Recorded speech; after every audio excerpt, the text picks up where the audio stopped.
cyakoze Imana iraduhoreye ariko nanone njyewe nta muntu nanga ku buryo namwifuriza gufungwa.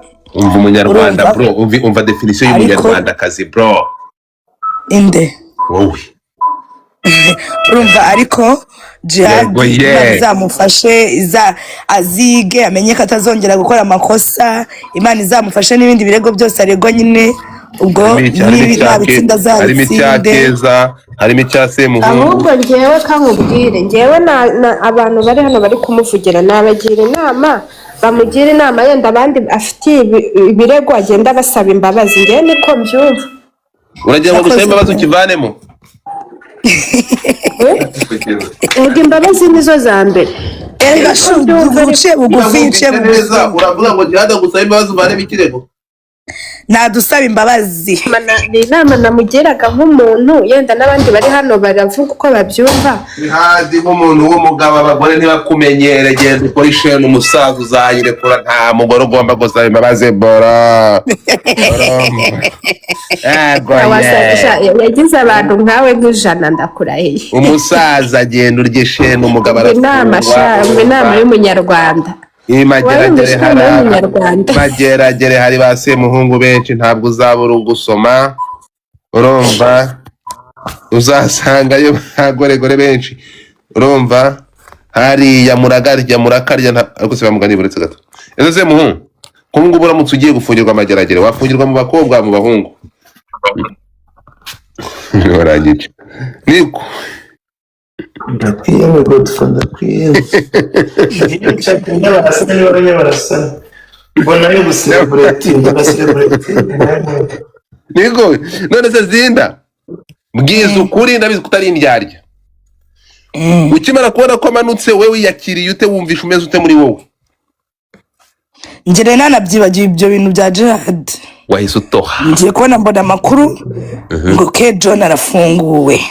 Ngere ibyo nabanje guserebura bya K John ko bamufunguwe ko bakobyashije. Ko na Jihad afunzwe. Ngiye kubona mbonye ngo Jihad ngo akomeje imagerageje. Nahise musabira ku Mana. Uti urugendo rwiza uruhukira mu mahoro. Urugendo rwiza bazagufashe. Nanongeye kukubaza isengesho wamusabiye. Komere namusengeye gukomera kuko nta kindi yakora atari gukomera, nta kindi yabikoraho. Hari ikindi yabikoraho? So nukuvuga ngo wowe utekereza ko iminsi yaguse si iminsi 30 ejo bundi? Ejo bundi nirangira akabura nagasohoka nta kibazo azasohoke. Niba amaguru erega yakoraga n'inkuru z'abagore. Uyaburetse gato. Oya navuze ko Jihad afungishijwe n'abagore. Hano muri comment baravuze ngo abagore babonye inkuru. None se bande bari buzigire ko ari ko yakoraga inkuru z'abagore. Wabwiye nyoko kabajoyininga ko nawe ari umugore? Umwiza. Kandi ko nawe mbona uri umwiza kusatuye nawe wa joining no sense. Cyangwa ugenda umenemo supaguru hinduka umugabo bitwe n'inkuba. Ukomeze. Areba bandi nkuru. Badfadura tukanda. Kirami gitako unemo supaguru urahita uhinduka umugabo. Bani nazako. Dukomeze. So, yakose abanyamakuru ko batari kuza. Abanyamakuru ko bagomba kumbwira kantu ku kandi. Ariko rero n'uyu munsi rega nta bintu byadanje biba bihari. None se ko ba Jihad babavana bo baba bategereje ko natwe twari dutegereje. Ubu turi kuvugana imodoka zari buzigiye bagiye guhita bahereza amageragere bavuga ati pani mwakire. Bazaweza kuwa kabiri. Yakoze biriya bintu nibishaho. Kuwa kabiri ejo. Uyu munsi ni kuwa kabiri ejo kuri gatatu. Ejo kuwa kabiri. Bazagenda ukuntu bafunga ukuntu Jihad yaserebuye. Akora live ngo bamfunze. Yenda yibuka. Arayikora aranyamamaza hano hose. None nje bavuye muri wavuye va kora kwantanye kandi genda wibaze ko bite no kwasama. Ariko si Zinda n'ukuntu nakwakiriye neza kuki utanansuhuza sheri. Ese you bad bitch uri hano ni bad bitch uhe? Niwe nekereje cyangwa? Amubwiriza ukuri Zinda. Nahanu tutazahurira sheri. Ejo uzaze ngutemo wakira. Iki? Babarira zakwinjirira ariko. Babarira. Ejo uzaze mukarage utahe utareba. N'umutinganya za kurongora abakobwa bagenzi bi. reka bimwese ako se ubundi njya mbese zinda ni wunzi ubundi zimba warubwiye ngiye katigeze anja watigeze kurya katigeze anja reka muhora azagukaraga kari mu kunjamano reka muhura Godfather yo niko Nazi umvana oh yes mama I gave you something abantu bati Godfather none kutari kurira ndire nariko nje nababwiye ikintu kimwe naravuze nizeye ubutabera bw'u Rwanda niba mufungura arafunguka niba sanga hari ibyaha yakoze aramanuka nge ntabwo nigeze mfata Saidi ntabwo ngiye nigeze mfata Saidi bro ntabwo ngiye meze nka bad bitch uri kubyina insinzi urumva jihadi wanjye banange ese ko watubajije babyakiriye gute Godfather inde ukimara kumenya ko nari nababwiye ko jihadi nafungwa ndakora inkuru nafungurwa ndakora inkuru byose byari inkuru kuri njyewe Janine yaje Janine ngwino me TikTok universo yanjye urumva reka nze nkubwire Zinda kuko ndabizi ko nanjye njyewe ntabwo ngiye nashimishwa no gufungwa kwa Jihad ndababaye ntabwo bira bintu yakoze kwari iyo kuko ndishuwa ko nahari yarari n'iminsi yaramaze kubona isomo kuba bari kumurekura byari kuba bihagije ntabwo ngiye nyavuga ngo ubu nshimishwa hari niyo wamaramo iminsi 2 bro ntabwo ngewe gufungwa kwa Jihad binshimishije na gato Boskani zamuka Jihad amefungiwa Boskani upo hapa Boskani noneho Boskani ko nta miyaga agira ko agiye kumutatura ndagira kwari inshuti ya Semuhungu ndabigira ntibwazi mutapinga screen Janvier wo muri Amerika warampemukiye naragushatse wanga kunsubizaho nakumenyeye ko nari naribeshye Boskani muri kubeshya ntabwo ari hano urumva Boskani arahari ubundi wowe uturutse ko mpero kuri umupfubuzi hano hari abakecuru bo gupfubura bahari ubu ni DJ se hano ko ntaba Zinda Zinda inzara wagiriye muri gereza muhuza ni umuntu wo kuyikumara ngiye kuyimara we ko yashize kera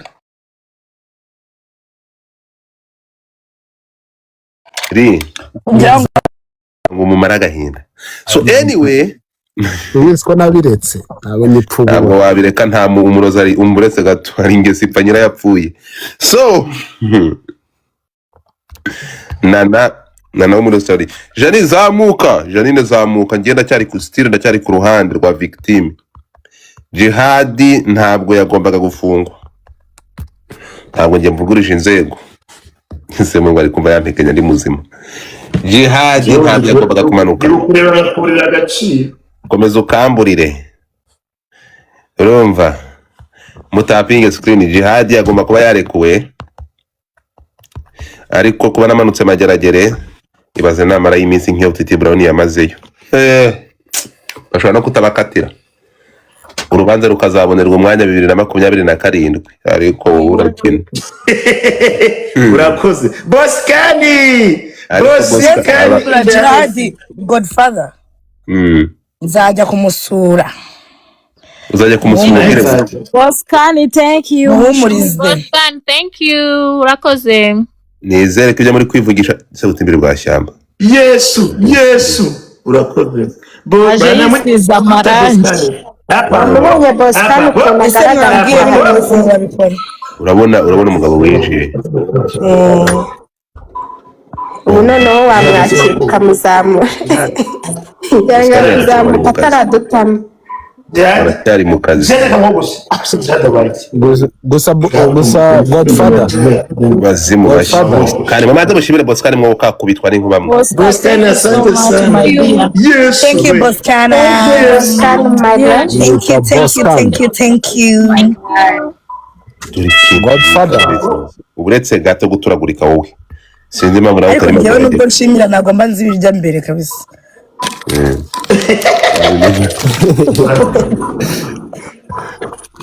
wabimenya gute ko tugiye gutangira nona uri buze kubimenya Fanny. Mbabajwe na Njuga wa Jihad. ngo Juju ni Juju na agapusikati kiwe. Aka? Na agapusikati. Karahinduka igihomora, the fuck?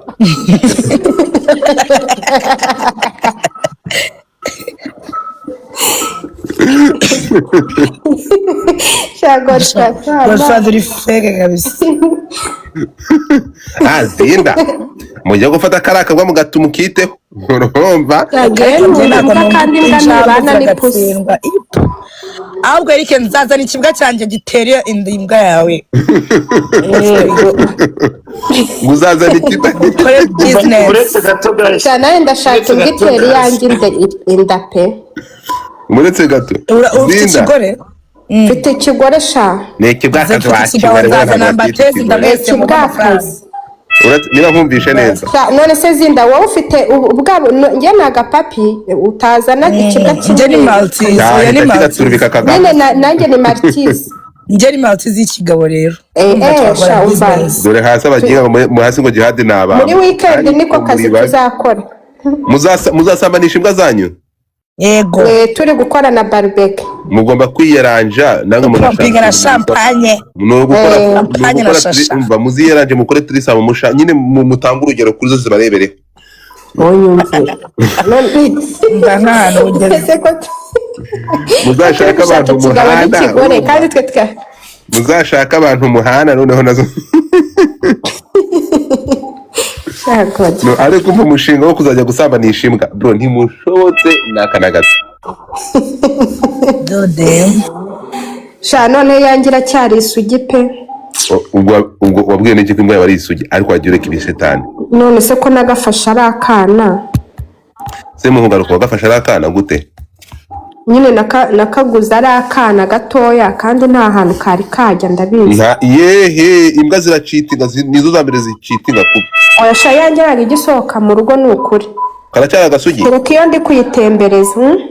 Ni isugi? Ubwo imbwa ni isugi nayo? Imbwa ntabwo zikinisha. Ahubwo zirikinisha njya nkabona. Kari kwikinisha? Nagakobwa nagahungu. Biki? Oya rwose ni nago wankora ibyo bintu pe.